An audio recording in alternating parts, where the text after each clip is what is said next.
Amazon Prime's hit show The Boys ended its third season with a bang last summer, full of raised stakes and suspense. Can't wait for more? Here's what we know about Season 4. They started shooting a month after the third season finale aired. This was confirmed by leaked photos of the cast on set in Toronto. If you do the math, they've been filming for around 6 months. This means they're expected to wrap up soon, maybe around March to be precise. Since this show is very in demand, they might be working around the clock. I, for one, hope they don't rush it with the post-production, editing, and visual effects, because we all know what rushed VFX can end up looking like. It's safe to say Season 4 of The Boys will premiere towards the end of this year or early 2024. But don't worry, it's a long wait, yes. You might be interested in some of the other shows within the same universe, which I'll be talking about at the end of the video. For now, The Boys have announced an exciting new addition to the cast, along with new soups for Butcher and his gang to take on. Jeffrey Dean Morgan will be suiting up for an unknown role. Well, theories say he'll be playing Starlight's father, since he's yet to appear on screen. Fans don't really mind the Walking Dead star portraying anyone, even if he's in a single episode, because this show is something that's right up his alley. Apart from Morgan, we'll be introduced to 2 new soups. One of them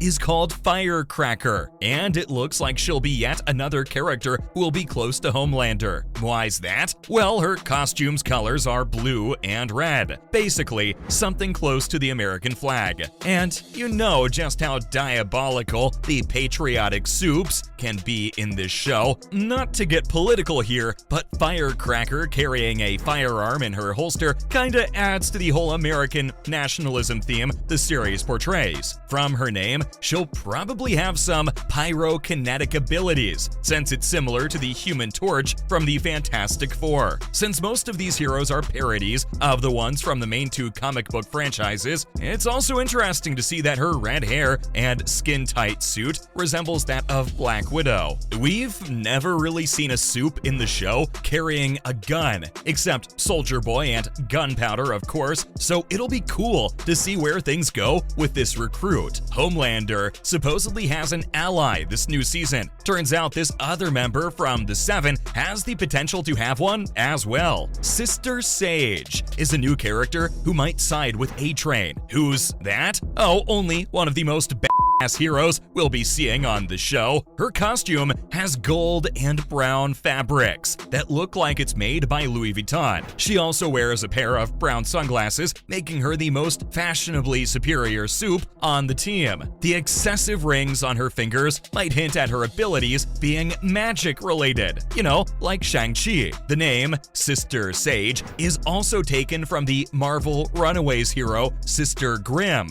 but you might know her as Nico Minoru, another magic user. From her picture alone, you can tell that her theme resembles a snake-like motif. This is somewhat similar to Luke Cage. You see where I'm going with this? Just a theory, but Sister Sage could also be involved in racial issues that are discussed on the show. After Season 3, we come to know that A-Train is trying to do something similar. Put these 2 together, and we've got a duo fighting for what's right. That's a first for the heroes on this show. The recruit will be played by Susan Hayward from Orange is the New Black. You must be wondering why I'm referring to these new characters as recruits. That's because of the teaser one of the actors posted on his Instagram. Anthony Starr gave everyone a long-awaited teaser for Season 4. The clip was around a minute long and didn't have any scenes or frames of what's to come. Instead, Colby Minifie, who plays the new CEO of Vought, gives a public service announcement. Black Noir was mentioned in the PSA as someone who's conducting a critical mission overseas. How long do you think it'll take till everyone finds out he's dead? Right, so the recruits I mentioned earlier are probably new members of the 7, replacing fallen heroes like Queen Maeve and traitors like Starlight. Hey, her words, not mine. Looks like everyone still believes that Maeve died from her fall deal with Soldier Boy back in their battle inside Vought Tower. The show doesn't look like it'll pick up that character from her life as a normal human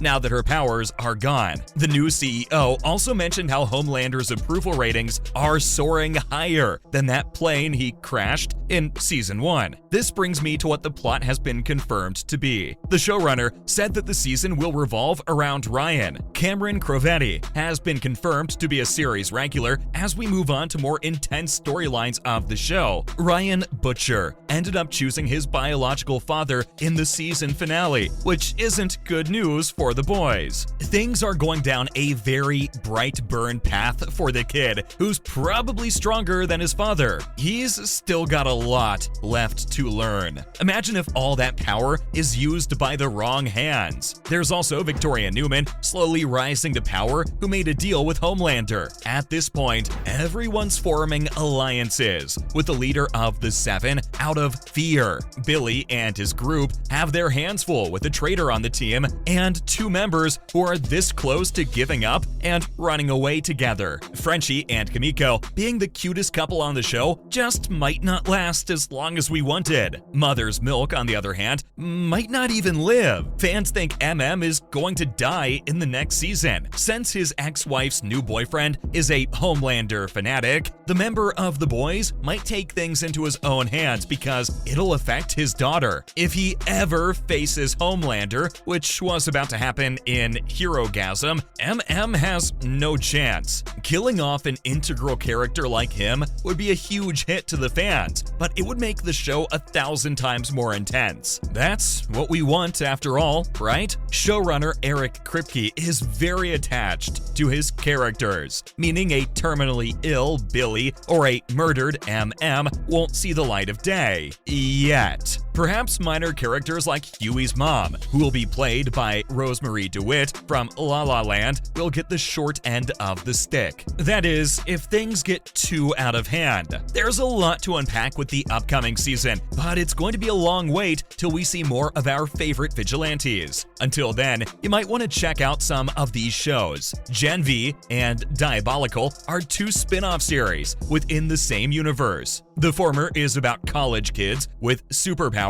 competing for the top rank at their institute. It's based on the comic book story arc We Gotta Go Now by Garth Ennis and Derek Robertson. Oh, by the way, you should totally check out the comics too. Keep in mind, the show is very different. Diabolical is an animated anthology series exploring different stories and scenarios that the characters go through. The animation gives the creators freedom to give us the most unhinged scenes on television, so feast your eyes. Now that you've got these two added to your watch list, sit back and wait for the next season of the show. See you in the next video.